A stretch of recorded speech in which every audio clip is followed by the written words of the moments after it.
Nako, heto na po mga kabayan, kapapasok lang. Korte may hatol na. Nako, Luestro makukulong na sa wakas. Confirm na. Aba, gaano kaya yan katotoo mga kabayan? Yan po ang ating alamin sa video ito. Pero bago po natin simulan yan, palike naman po ng video ito. Malaking tulong po yan. Maraming salamat po. At eto nga, bago po natin i-play yan mga kabayan, eto pasadahan po muna natin itong mga nagte-trending na balita dito po sa social media mga karibin natin. At eto nga ang balita. Sabi po dito sa The Political Outlook, sabi po dito, wala na silang maisip na issue kay Sara. Kaya behavioral problem naman daw. While undermining the juniors drug problem. Ayan, yan ang problema mga kababayan, no? Kasi for example na lang, inaakusahan po nila na may problema po sa pag-iisip, di umano itong si Vice President Sara Duterte mga kababayan, no? Pero kasi nga ano sila parang kinakabahan na sila. Kung ano na lang issue ang pinupukol kay BP Sara kasi nga magiging presidente sa 2028. Ngayon pa lang sinasabi na po nila may behavioral problem daw si BP Sara. Aba, teka lang. 'Di ba mga kababayan, hindi naman tama ito. Kung ngayon pa lang hindi pa nga presidente ang BP Sara, no? Ay sinasabi niyo nang may behavioral problem. Samantalang ito po ang klarong-klaro mga karibin natin at marami na po ang magpapatunay at tumistigo na mayroon pong problema ang ating presidente at sinasabi nga ng kanyang kapatid, ang presidential sister na si Senator Amy Marcos, na addictus nga itong si President Bongbong Marcos Jr.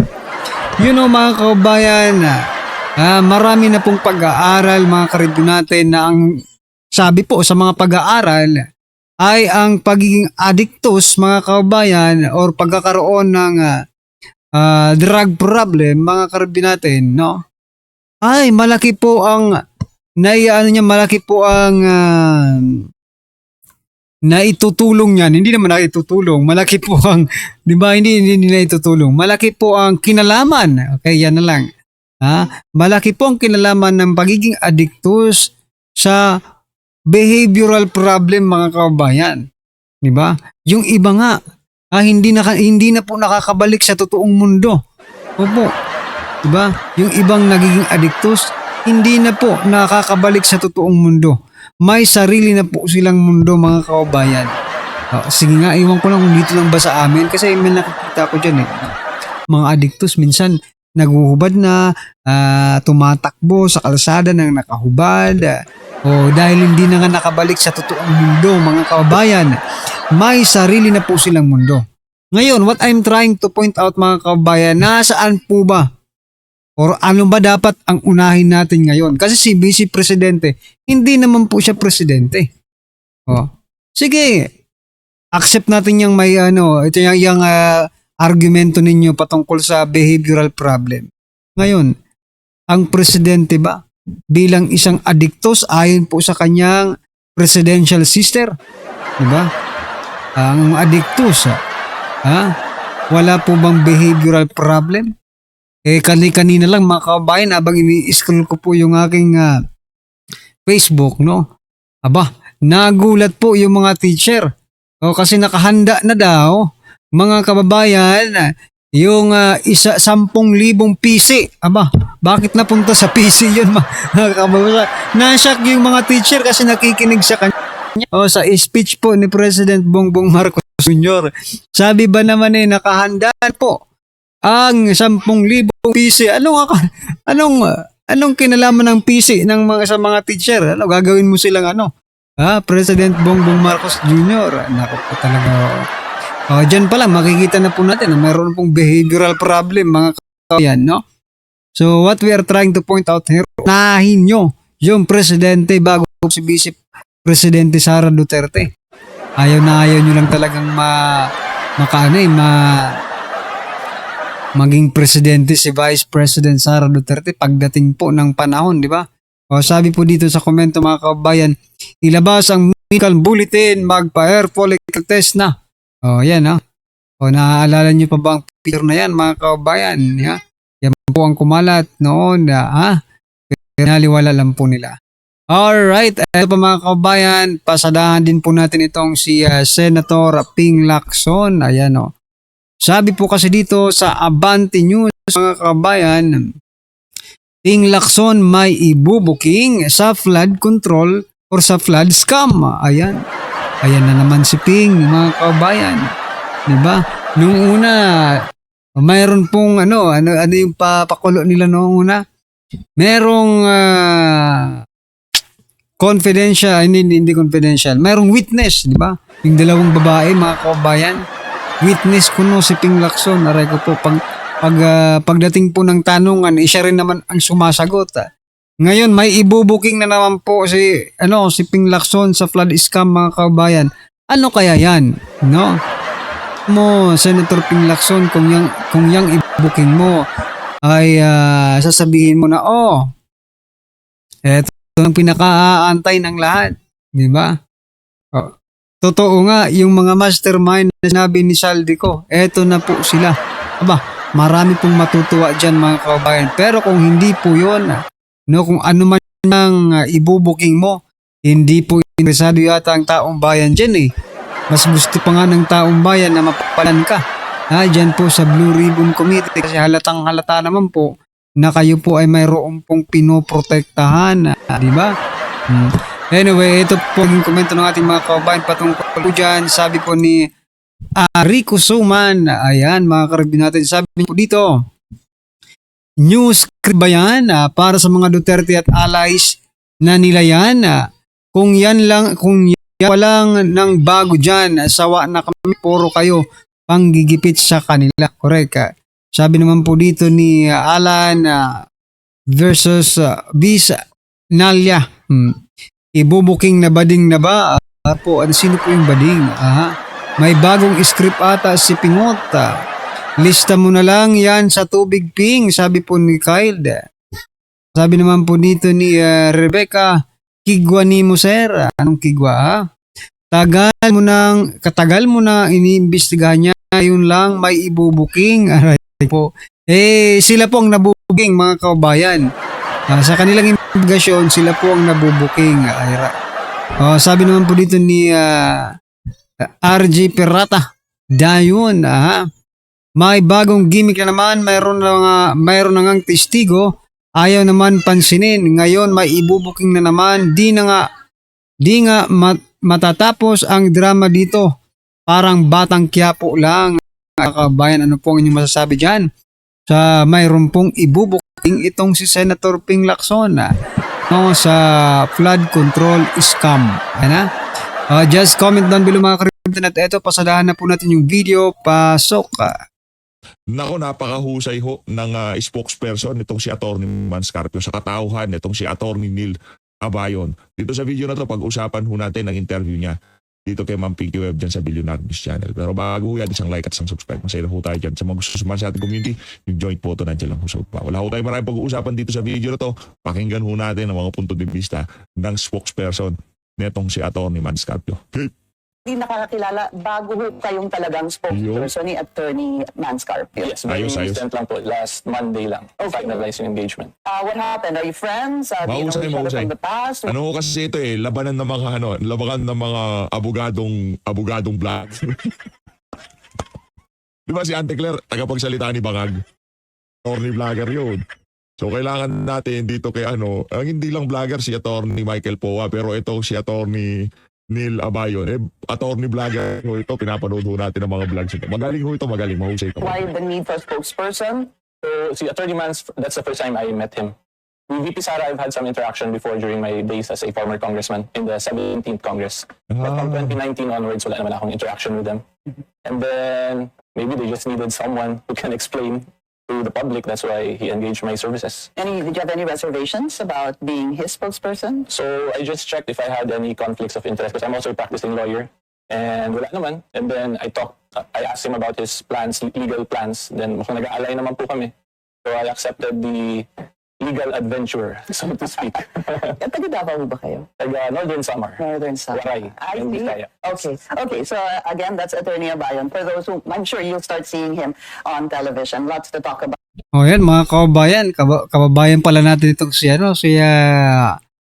Attorney Abayon, mga ka-review natin. Waray-waray din po. Ayan, palakpakan po natin mga ka-review. Ha? The complaint filed against the BSP governor, the AMLAC executive director, and some congressmen and congresswomen. Yes. Congresswomen, dalawa, Congresswoman Luistro and Congresswoman Laila De Lima. Yes. Nag-file po si Attorney Mans Carpio. He was together with his lawyer, Attorney Danao. Yes. Tama ho? Yes, Attorney Attorney Danao. Danao. I think that was Monday, if I'm not mistaken. Monday morning. That's right, no? Complaint before the Quezon City Prosecutor's Office. Basically, yung sinasabi nila, there was a violation of the Anti-Money Laundering Act, Yes. the Bank Secrecy Act, and the Data Privacy Act. Diretsuhin ko na po ito. Bakit ho sila lang? Si AMLAC Executive Director, si BSP Governor, si AMLAC Chairperson, si Congresswomen Luistro, De Lima, Congressman Sendanya, at Shell Yocno po. So, yung nag-release po kasi ng AMLAC records, well, first alleged AMLAC records because we have not received an official copy ng AMLAC records as of today. And even prior to the hearing, up to date, wala pa po. So since it's AMLAC, the AMLAC is under BSP, sila yung pinailan. And then for the very specific Congress people, sila po kasi yung nag-motion for the issuance of subpoena, second motion. But if you look at the complaint, there's also yung John and Jane Doe's.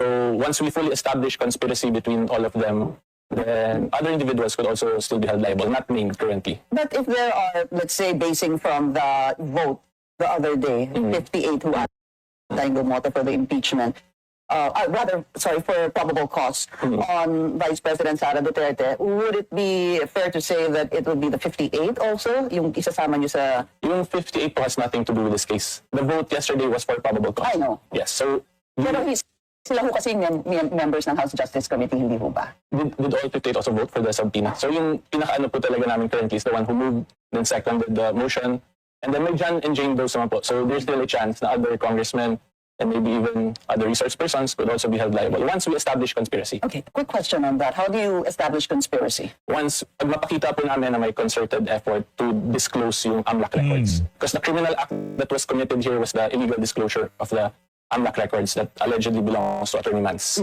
Yes. That's of course your camp, because there are laws being used Yes. to protect what they did and to debunk or to Yes. deny what they did, calling it actually.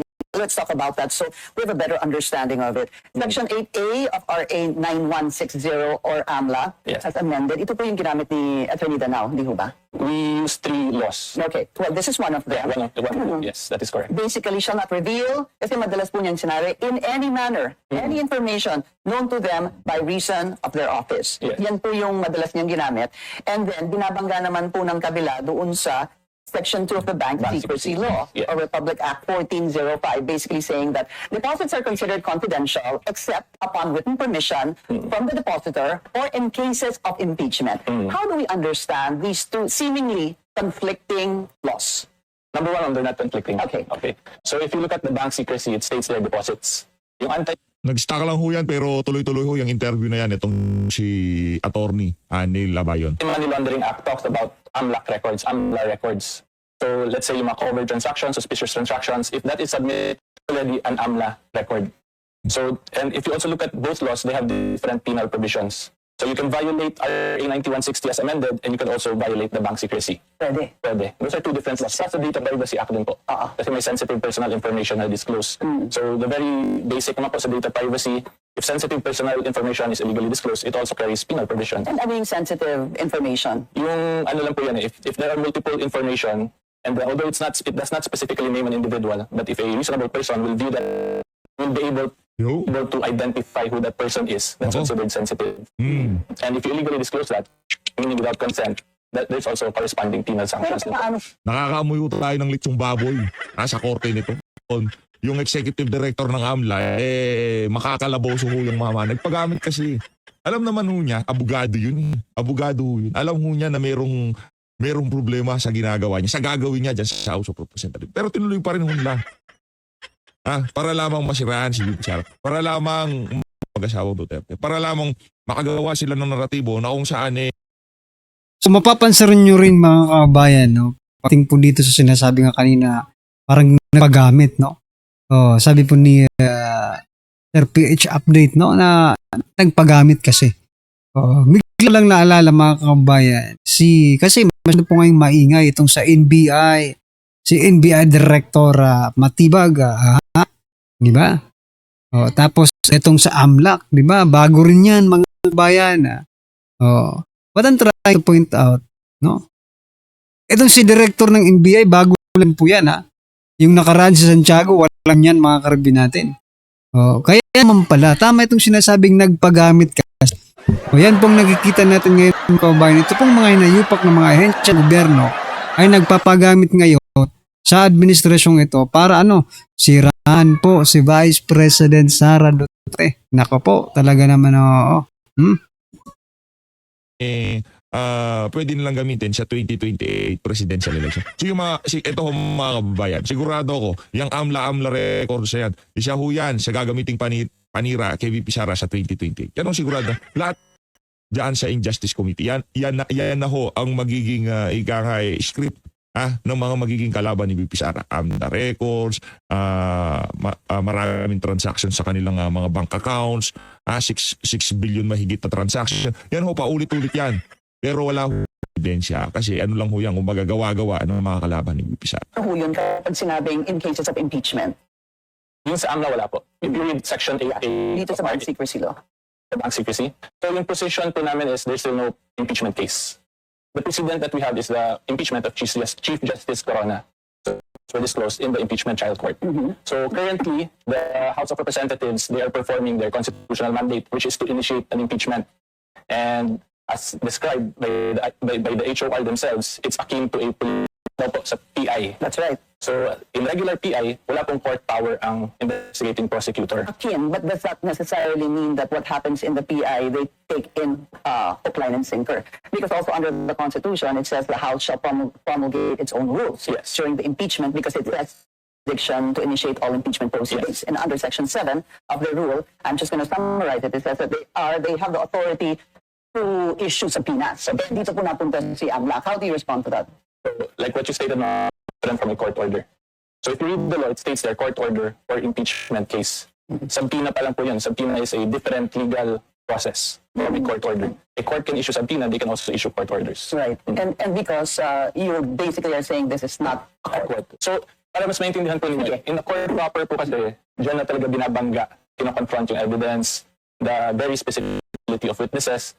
So dito, since they cannot do that in the HOR initiation level, kasi wala pong right to cross-examine, di ba?